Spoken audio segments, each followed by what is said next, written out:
Capítulo 2, a luta com os amorreus. Vocês devem ler depois Números, capítulo 21, do versículo 21 ao 32, e Deuteronômio, capítulo 1, versículo 4.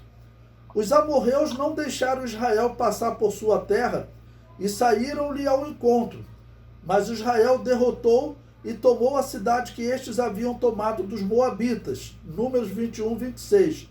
Alguns historiadores dizem que Balaão era amorreu, pois localizam a cidade natal deste, Zippor, nos termos dos amorreus. Os amorreus localizavam-se entre Moabe e Bazã, pelo que vemos que Israel já havia passado por Moabe sem lhes fazer guerra, obedecendo a palavra de Deus. Moabe e Amon e Edom, esses três povos que habitavam no sul de Canaã, eles eram parentes de Israel. Moabe e Amon eram descendentes de Ló. E Edom era descendente de Esaú. Então Deus ordenou que Israel não fizesse guerra com eles, tá bom? Mas todos esses povos, infelizmente, criaram dificuldades para Israel. Ok? Os amorreus eram aí um dos maiores inimigos de Israel. O capítulo 3, a luta com Bazã, que está em Números 21, versículo 33 a 35. Bazã ficava ao norte, da além do Jordão, na Transjordânia. Israel venceu-os e apoderou-se de suas terras.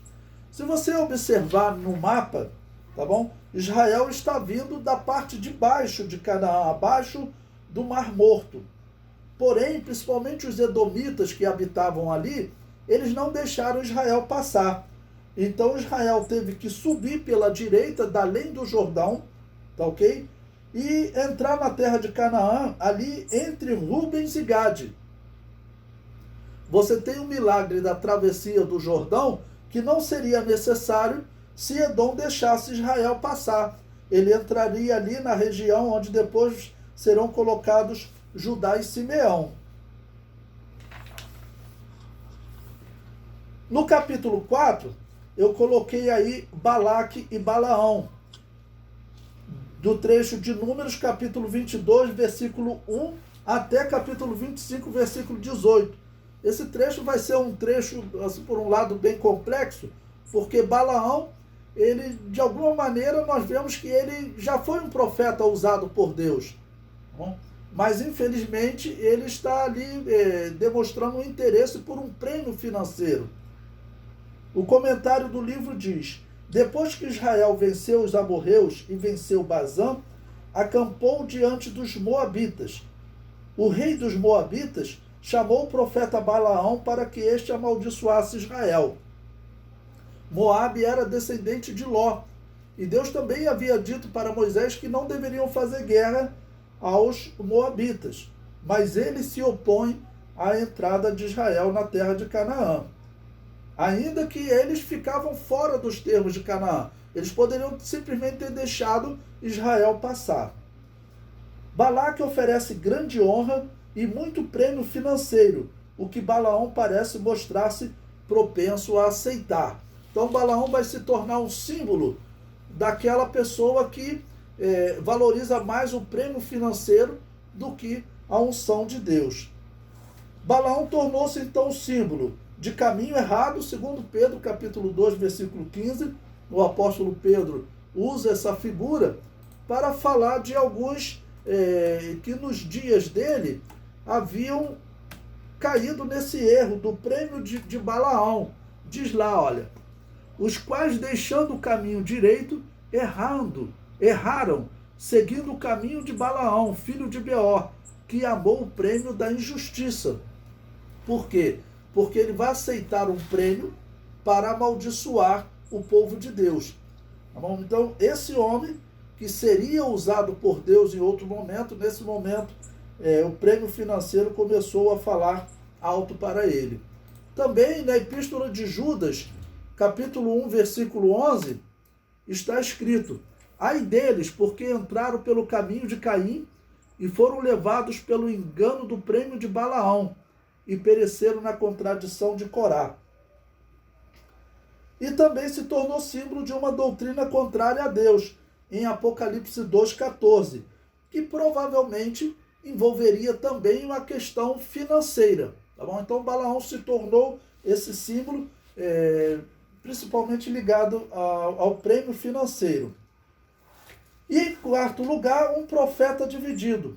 Balaão conhecia a Deus, mas também recorria a adivinhações e a encantamentos. Né? Ou seja, Moabe, Amon, como eram pessoas descendentes de Ló, às vezes poderia termos ali naquela região pessoas tementes a Deus. O Jetro, sogro de Moisés, ele era descendente, né, de Abraão também, tá bom? Do seu casamento com Quetura. E, infelizmente, esses povos não mantinham uma fé íntegra. O sogro de Moisés, Jetro, quando ele encontrou Moisés no deserto, ele apresentou até sacrifícios a Deus, e Deus recebeu, ele deu conselhos a Moisés. Então aquele era um homem correto. E o último comentário diz: quando Balaão viu que não teria como amaldiçoar a Deus, ensinou Balaque a corromper o povo. Essa é a doutrina de Balaão. Por quê? Ele tentava amaldiçoar, mas na hora que ele pronunciaria uma palavra de maldição, o que aconteceria? Saía palavra de bênção. Tá bom? Então, Balaão não conseguiu amaldiçoar, mas ele querendo o prêmio, então o que ele fez? Ele ensinou Balaque, tá ok? A corromper Israel, tá bom? Então enviou mulheres para que, através daquele envolvimento, eles acabassem por se corromper com essas mulheres israelitas, e assim eles pecando, o próprio Balaão ensinou, né? Se eles pecarem, vocês conseguirão vencer eles, ou conseguirão levar uma certa vantagem sobre eles. Foi um péssimo exemplo esse falso profeta Balaão. Alguém tem alguma pergunta? Bom, então vou fazer um último comentário sobre Balaão. Quando Balaão estava a caminho para poder fazer essa maldição e esse acordo com Balaque, nós temos o exemplo, né, da jumenta de Balaão, que o anjo do Senhor se colocou por adversário dele no caminho, exatamente para tentar impedi-lo de pecar, tá ok?